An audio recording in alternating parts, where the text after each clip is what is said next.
Hi, I'm Zachary Newton. We're going to discuss the black figure amphora piece of Achilles and Ajax playing a board game made between 530 to 540 BC. I'm joined by my buddy Josh. Say hi, Josh. Hi, Josh. Are you ready to learn? I'm ready to learn. I'm ready to learn. All right. Okay.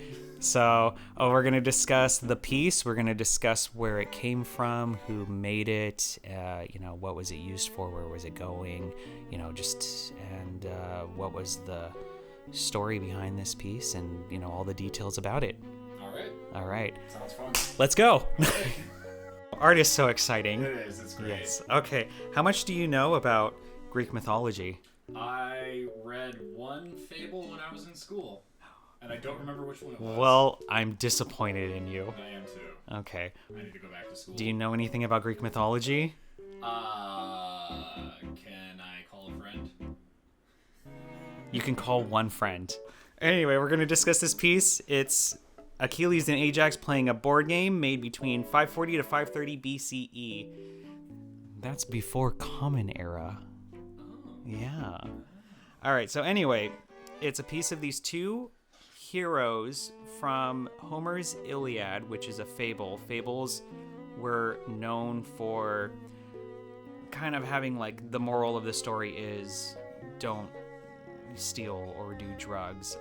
One of the big don't be a bad person. One of the big things was that you can't escape your fate, which was kind of about this story. It's about Achilles, who gets a prophecy that he can either live a very short, exciting life or a long, boring life. And his mom is like, I want that second half. As moms are. Yeah, as moms are. So to protect him, she puts him in the river Styx, which is supposed to kind of protect him. It makes him basically like a titan. But she puts him in by his ankle. She's grabbing his ankle and kind of just dunks him in the river. And that ends up being his fate because he's shot in the heel, known as Achilles' heel, by Paris of Troy with the help of Apollo. Did they know that was his weak spot, or was it just kind of, we're going to fire an arrow and see what happens? I think Apollo was like, hit him there, buddy. The other hero is Ajax, who is basically Achilles' homie and training buddy, and they go into war together. Ajax doesn't have any special powers, but he does have a lot of unique weapons. Even in the pottery, you can see his shield, which was a big thing. He had the best shield that could deflect spears and stuff, arrows. So anyway, the piece is then playing a board game. They're in between war, which was not talked about in the piece. So this is kind of like a made up scene in a sense. It was Homer's Iliad never mentioned this. It's a fan fiction, as the kids like to say these days. The piece is the two heroes and they're playing a board game. Achilles is winning this board game. On the left behind him, it says 4, and Ajax behind him, it says 3, showing that Achilles has the upper hand in this board game. Achilles is a lot more relaxed, and you can see it in the way he's sitting, his posture, his eyebrows, his face. He's more relaxed, which kind of... Ajax he's more intense. His muscles are more tightened. You can see in his eyebrow it's more focused, and in his posture he's really leaned into that board game. Yeah. Which kind of shows that idea that Achilles has this this ease of everything comes more naturally. He's just a naturally dominating force than Ajax.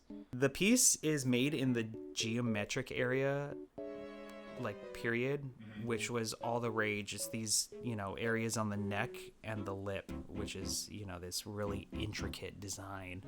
So was that hand painted, or did they have a pattern they used? Oh man, that was hand painted. Oh my god. Yeah, that so it was a big deal. It was all the rage. This piece is also black figure amphoras.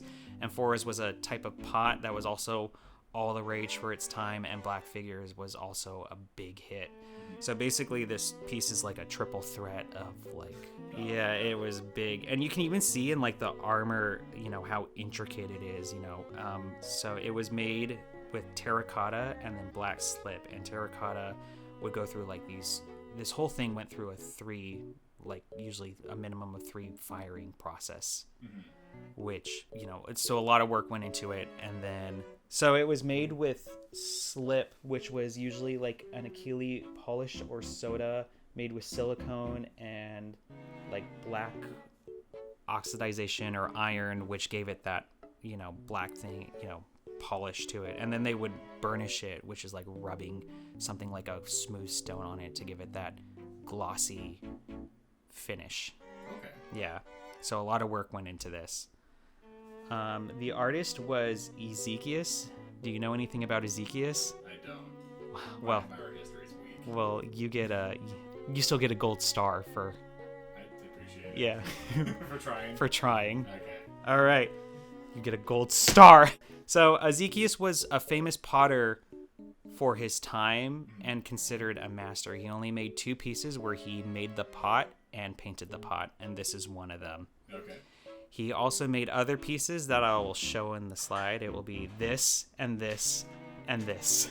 Okay. Now But we're not talking about them. We're not talking about. We're not talking about them. We're talking about this bad boy. Yeah, this looks better than those. Yeah. So. Well, this was one of his most famous pieces. It was actually so famous that there was replicas made for this.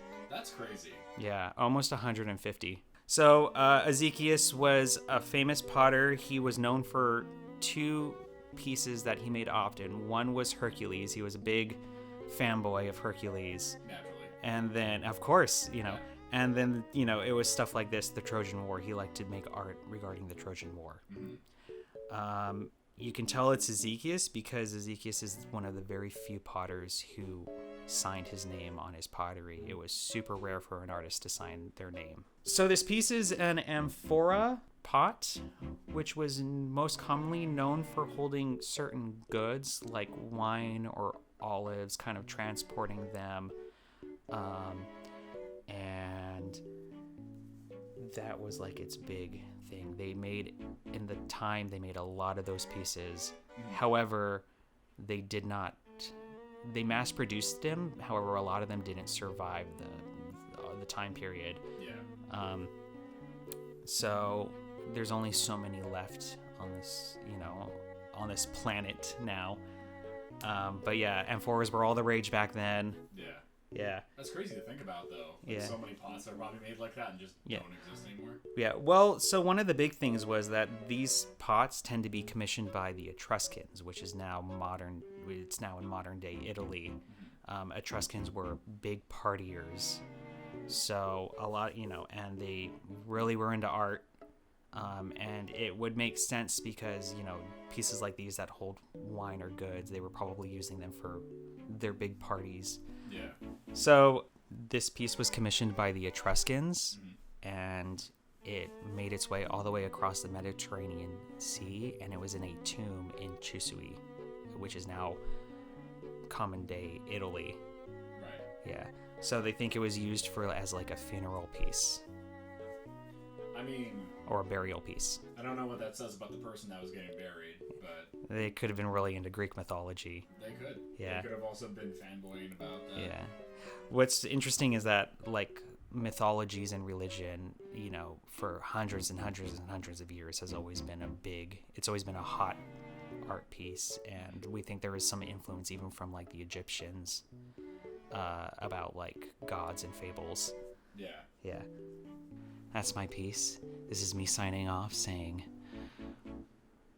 wear your seatbelt and and don't drink and drive.